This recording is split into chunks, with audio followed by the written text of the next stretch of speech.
O livro de Atos. No primeiro vídeo, assistimos Lucas iniciar o livro mostrando-nos como Jesus ressuscitado foi exaltado como o Rei do mundo. Ele prometeu enviar o Espírito Santo como sua própria presença pessoal para capacitar seus seguidores a sair pelo mundo e testemunharem sobre as boas novas do seu reino até o dia da sua volta. E assim começou o movimento em Jerusalém, quando o Espírito veio e formou seguidores de Jesus no novo templo prometido pelos profetas nas Escrituras. Entretanto, isso gerou conflito com os líderes de Jerusalém e levou à perseguição dos cristãos. Contudo, o Espírito transformou isso em algo bom. Na verdade, tornou-se o meio pelo qual as comunidades de Jesus, originalmente judaicas, foram expulsas de Jerusalém para se tornarem um movimento internacional multiétnico. E a primeira igreja desse movimento diversificado de Jesus existia em Antioquia, a maior cidade daquela região do Império. Então, terminamos a história do primeiro vídeo com Barnabé e Paulo servindo na igreja de Antioquia. E o Espírito conduz a igreja a enviá-los em uma jornada missionária, o que começa uma nova seção do livro. As histórias sobre Paulo e os seus colegas de trabalho viajando para cidades diferentes em todo o Império Romano, anunciando as boas novas que Jesus é rei. A primeira missão é no interior, em um lugar chamado de Ásia Menor, localizada onde hoje é a Turquia, e termina com uma reunião importante dos apóstolos de volta a Jerusalém. A segunda missão é pela Ásia Menor e em seguida pela Grécia Antiga. E por fim, a terceira missão é por todo aquele mesmo território, novamente, e isso conclui a viagem de Paulo de volta a Jerusalém. Ao reencontrar todas essas histórias, Lucas destacou um importante número de temas, repetindo-os. Primeiro, é a missão contínua a Israel. Toda vez que Paulo entra em uma nova cidade, ele sempre vai primeiro a uma sinagoga judaica para compartilhar sobre o Rei Jesus que foi ressuscitado e como ele está formando uma nova família multiétnica de Deus. Agora, mais frequentemente, muitas pessoas reconhecem Jesus como o Messias, mas algumas se opõem a Paulo. Às vezes, eles até mesmo o expulsam da cidade como um rebelde perigoso que se opõe à Torá e à tradição judaica. E essa tensão culmina após a primeira viagem, levando a uma reunião importante em Jerusalém. Paulo descobre que há alguns cristãos judeus em Antioquia,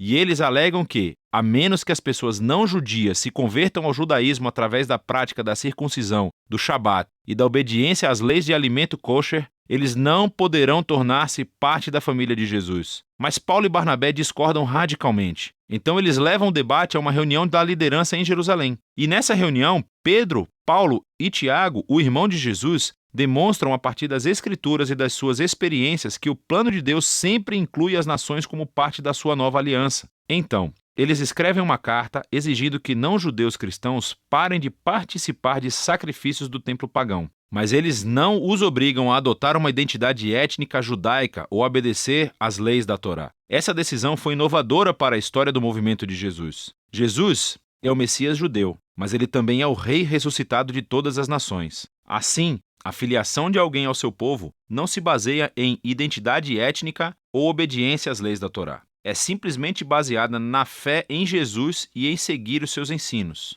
E essa é a realidade multiétnica do movimento de Jesus que nos leva ao próximo tema, o qual Lucas quer que vejamos nas viagens missionárias. Ou seja, o choque de culturas entre os primeiros cristãos e o mundo grego e romano. Lucas registra vários confrontos em Filipos, Atenas e Éfeso. Paulo vai e anuncia Jesus como a revelação do único Deus verdadeiro e como o Rei do mundo, aquele que expõe todos os outros deuses e ídolos como impotentes e inúteis. E a sua mensagem é consideravelmente vista como subversiva ao modo de vida romano e ele é acusado de ser um revolucionário social perigoso. Essas histórias mostram como as comunidades monoteístas e multiétnicas de Jesus não se encaixavam em qualquer caixa cultural conhecida pelo povo romano. O mundo antigo nunca tinha visto nada como eles. E os cristãos estavam levantando mais do que apenas suspeitas. Outro tema que se repete é como Paulo e os cristãos são constantemente acusados de rebelião, até mesmo de traição contra César, o imperador romano. O povo ouviu Paulo corretamente. Ele anunciava que havia um novo rei,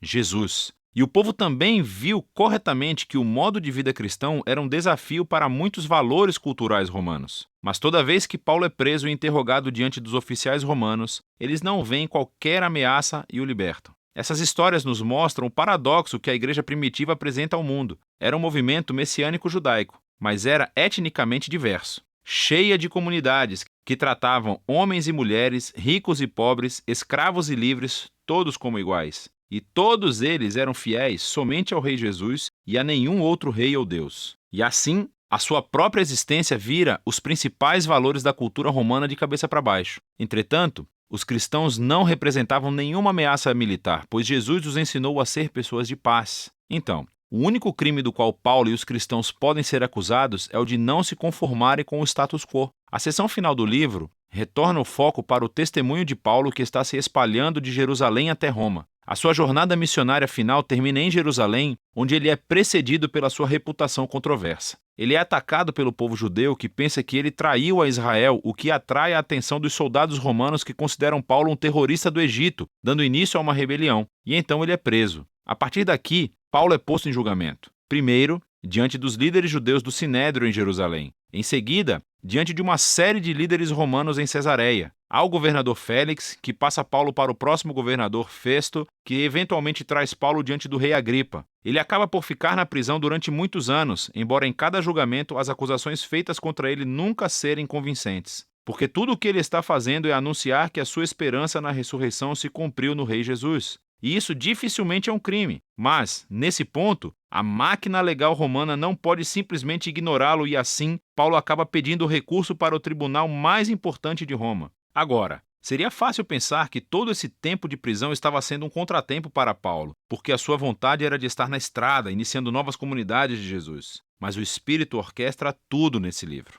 E assim, o aprisionamento deu tempo para que Paulo escrevesse as suas cartas apostólicas mais importantes. Elas tornam-se o caminho pelo qual seu legado missionário continua muito tempo depois da sua morte. Por fim, Paulo foi transferido como prisioneiro para Roma. E depois de uma viagem assustadora pelo Mediterrâneo, onde ele quase morreu, Paulo acaba em prisão domiciliar em Roma, aguardando seu julgamento. E assim, ele tem a possibilidade de organizar em uma bela casa reuniões regulares para judeus e gentios. E as palavras finais do livro são como Paulo anuncia o reino de Deus e ousadamente ensina tudo sobre o Senhor Jesus, o Messias, sem qualquer impedimento, e tudo isso acontecendo em Roma, debaixo do nariz de César. O trabalho unificado dos Atos de Lucas é muito mais do que a introdução à história de Jesus e da igreja primitiva. Ele mostra como o reino de Deus existiu na terra como no céu através da vida, morte e ressurreição de Jesus. Através da vinda do seu Espírito para capacitar a igreja e dar testemunho desde Jerusalém até os confins da terra.